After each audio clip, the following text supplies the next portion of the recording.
Привіт, підписники! Сьогодні моє відео про те, як камені можуть звучати. Так, є насправді в моїй колекції ось такі чудові петерсіти, і ці камінці, вони мають неймовірно цікавий звук. Саме для тих, хто бажає працювати з енергіями каменів, важливо і те, як камінь звучить.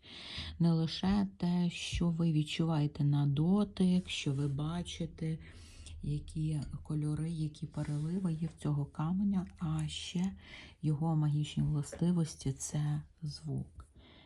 І зараз я хочу, щоб ви прислухалися до енергії звука цього каменя і відчули, як ця природа працює з вами.